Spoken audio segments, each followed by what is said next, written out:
내 이름은 김영애, 올해 66이다. 평생을 남편과 아이들을 위해 살았다. 새벽 5시에 일어나 가족 식사 준비하고 빨래하고 청소하고. 그렇게 하루하루가 똑같이 흘러갔다. 남편이 세상을 떠나고 나서야 문득 깨달았다. 나는 나를 위해 산 적이 단 하루도 없었구나. 엄마, 이제 여행이라도 다녀보세요. 큰딸의 말에 나는 고개를 저었다. 여행이라니. 나 같은 사람이 무슨 여행을. 게다가 혼자서. 그런데 어느 날 우연히 본 텔레비전에서 파리의 에펠탑이 나왔다. 황금빛으로 빛나는 그 탑을 보는 순간 내 가슴이 두근거렸다. 한번 가보고 싶다. 나도 모르게 중얼거린 그 말이 내 인생을 송두리째 바꿔놓을 줄은 그때 몰랐다.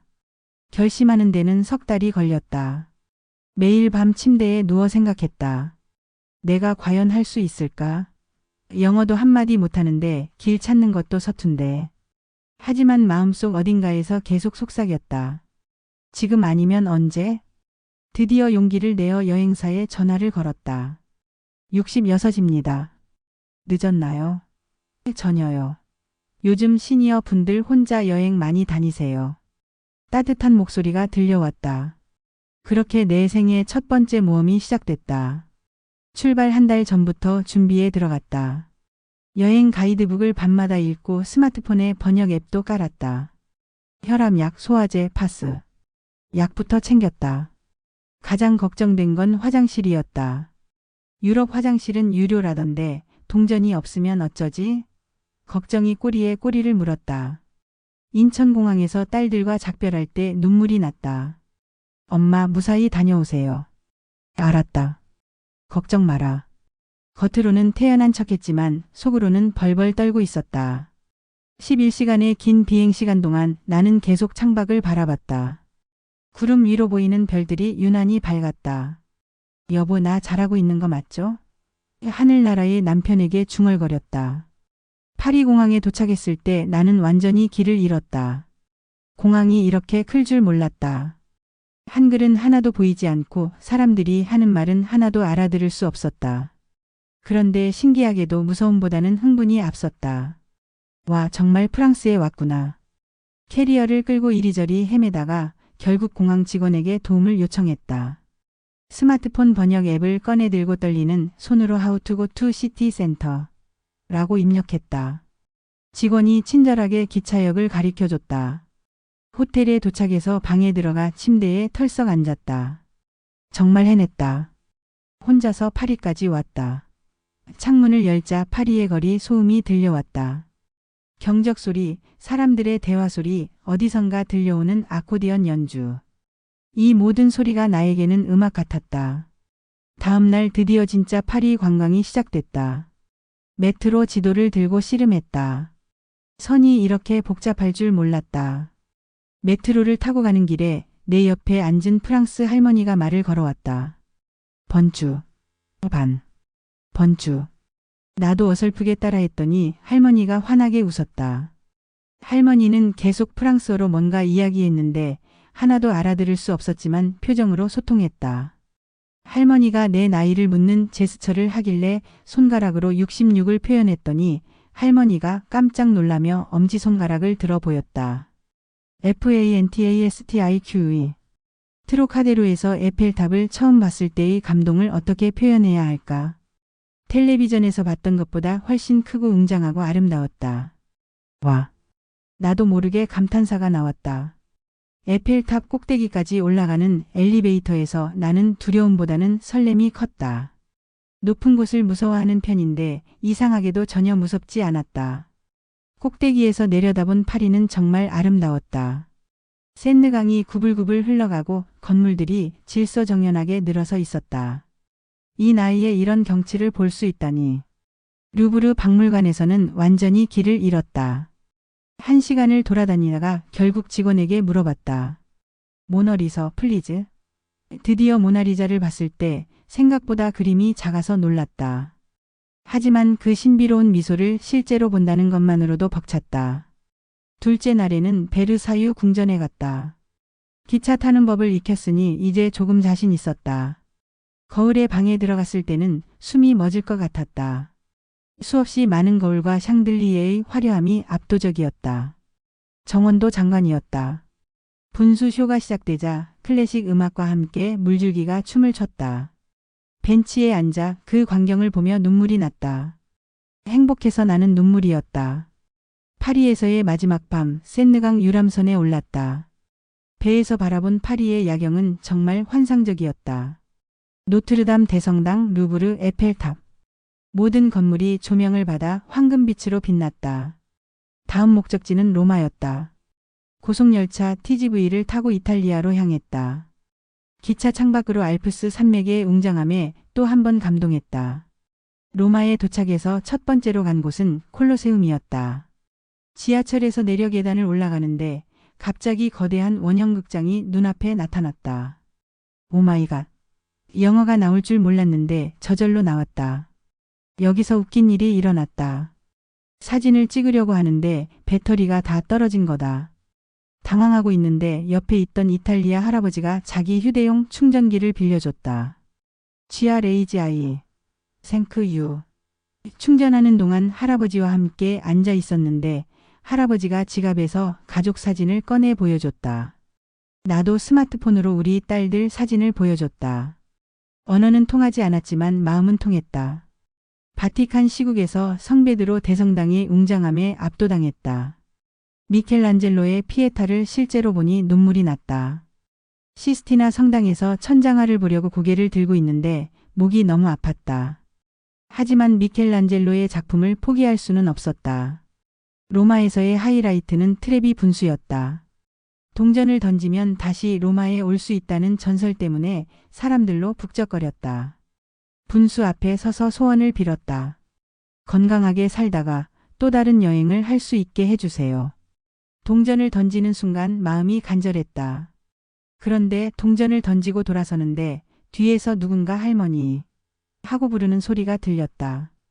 돌아보니 파리에서 만났던 한국 커플이었다. 할머니, 여기서 또 만나다니. 세상이 이렇게 좁을 수가. 함께 젤라또를 먹으며 여행 이야기를 나눴다. 할머니 정말 멋있어요라는 칭찬을 받을 줄 몰랐다. 로마에서 피렌체로 이동하는 날 기차역에서 한 이탈리아 아주머니가 도와줬다. 고마워서 인사를 했더니 아주머니가 갑자기 내 손을 잡고 뭔가 중얼거렸다. 나이가 들어서도 용감하게 여행하는 나를 위해 기도해주는 느낌이었다. 피렌체에 도착해서 두오모 성당을 봤을 때는 정말 장관이었다. 붉은 지붕의 돔이 도시 전체를 내려다보고 있었다. 성당 꼭대기까지 올라가는 463개의 계단. 처음엔 포기하려고 했다. 할머니 같은 나이에 무슨 계단을. 하지만 마음을 바꿨다. 여기까지 왔는데 포기할 순 없지. 한 계단씩 천천히 올라갔다. 중간중간 쉬어가며. 숨이 차고 다리는 후들거렸지만 포기하지 않았다. 함께 올라가던 젊은 외국인들이 나를 보고 응원해줬다. BRAVANONNA. 드디어 꼭대기에 도착했을 때 피렌체 시내가 한눈에 보였다. 해냈다. 나도 모르게 소리쳤다. 다른 관광객들이 박수를 쳐줬다. 나 자신이 자랑스러웠다. 우피치 미술관에서 보티첼리의 비너스의 탄생을 봤을 때는 또 다른 감동이었다. 교과서에서만 보던 그림을 실제로 보니 꿈 같았다. 베키오 다리에서 만난 한국 허니무너 부부가 기념사진을 찍어달라고 했다. 할머니 정말 멋있으세요. 저희도 나중에 할머니 나이가 되면 이렇게 여행하고 싶어요. 젊은 부부의 진심 어린 말에 마음이 뭉클했다. 피렌체에서의 마지막 밤, 미켈란젤로 광장에서 일몰을 봤다. 피렌체 시내가 황금빛으로 물들어가는 모습이 그림 같았다. 내 옆에 앉은 독일 할머니와 눈이 마주쳤다. 할머니도 혼자였다. 서로 미소를 지었다. 말은 통하지 않았지만 같은 나이대의 여성으로서 서로를 이해하는 것 같았다. 마지막 도시 베니스로 향하는 기차에서 나는 지금까지의 여행을 되돌아봤다. 파리에서의 두려움과 설렘, 로마에서의 감동, 피렌체에서의 성취감. 매일이 새로운 발견이었다. 베니스 역에서 내려 운하를 봤을 때 정말 물 위의 도시구나 하며 감탄했다. 산 마르코 광장에서 에스프레소를 마시며 광장을 바라봤다. 산마르코 대성당의 황금 모자이크가 햇살에 반짝였다.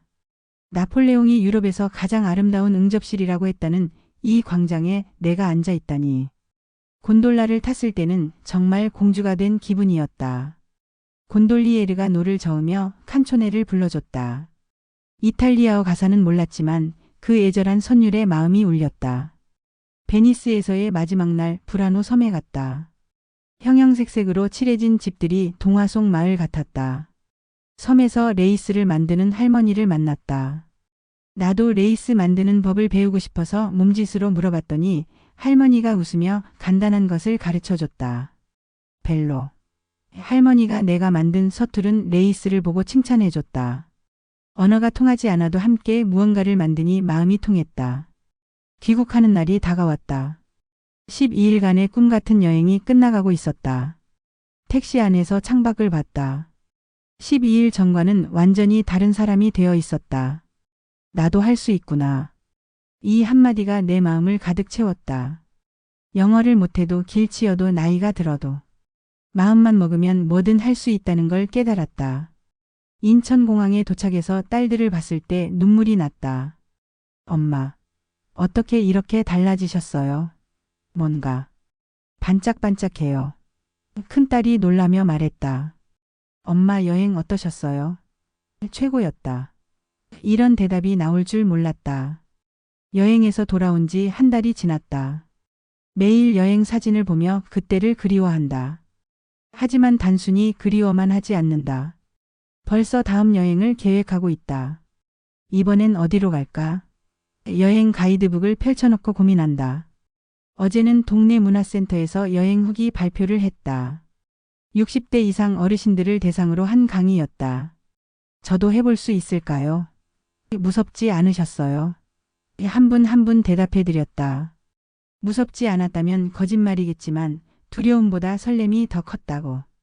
나이는 핑계일 뿐이라고. 강의가 끝나고 한 할머니가 다가와 말씀하셨다. 저도 80세인데 늦지 않았겠죠? 전혀요. 지금이 가장 좋은 때예요. 그 할머니의 눈에서 희망의 빛이 번쩍였다. 남편이 세상을 떠나고 나서 의미를 잃었던 내 인생에 새로운 목표가 생겼다. 더 많은 곳을 여행하고 더 많은 사람을 만나고 나와 같은 또래분들에게 용기를 주는 것. 오늘은 여행에서 만난 일본 할머니에게서 이메일이 왔다. 할머니도 다음 여행을 계획 중이라고 했다. 이번엔 스페인을 가고 싶다고. 나도 답장을 보냈다. 스페인에서 만나자고. 파리에서 만난 한국 커플에게서도 연락이 왔다. 결혼을 한다고 청첩장을 보내줬다. 할머니를 보며 나이는 숫자일 뿐이라는 걸 깨달았습니다. 저희도 할머니처럼 용기 있게 살겠습니다. 이런 메시지를 받을 때마다 가슴이 뭉클해진다. 지금 나는 스페인 여행을 준비하고 있다. 이번엔 혼자가 아니라 절친 2명과 함께 간다.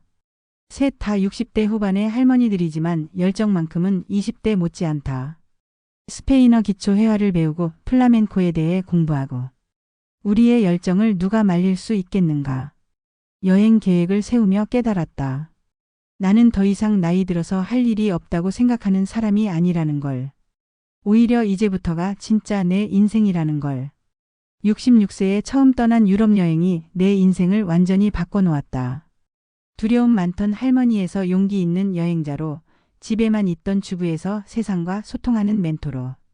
가끔 후회한다. 왜 이제야 시작했을까? 하지만 이내 생각을 바꾼다. 늦었다고 생각할 때가 가장 빠른 때라고 하지 않던가. 내 나이 또래분들에게 꼭 하고 싶은 말이 있다. 나이는 정말 숫자일 뿐입니다. 하고 싶은 게 있다면 지금 하세요. 내년이면 늦어요. 내일도 늦어요. 지금 바로 지금이 가장 좋은 때입니다. 오늘 아침 거울을 보며 웃었다.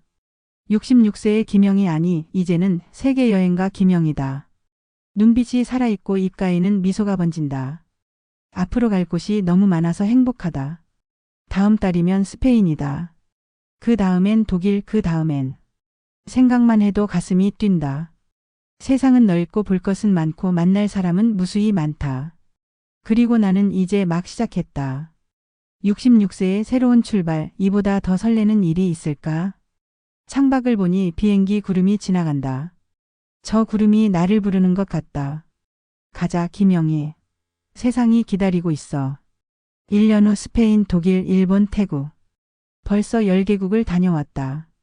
이제는 여행이 일상이 되었다. 여행 블로그도 시작했고 시니어 여행 동호회 회장도 맡고 있다. 지난주에는 80세 할머니가 처음 해외여행을 떠나신다며 상담을 요청하셨다. 할머니 80세라고요? 완벽한 나이네요. 지금 시작하시면 90세까지 10년이나 더 여행하실 수 있어요. 그 할머니의 눈에서 희망의 불꽃이 타오르는 걸 봤다. 나는 확신한다. 나이 드는 게 끝이 아니라 새로운 시작이라는 걸. 인생에서 가장 아름다운 모험은 용기를 낸 그 순간부터 시작된다는 걸. 오늘도 여행 가방을 정리하며 웃는다. 이번엔 어디로 갈까? 67세 김영희의 모험은 계속된다. 꿈을 꾸기에 늦은 나이는 없다. 시작하기에 늦은 때도 없다. 중요한 건 지금 이 순간의 용기다.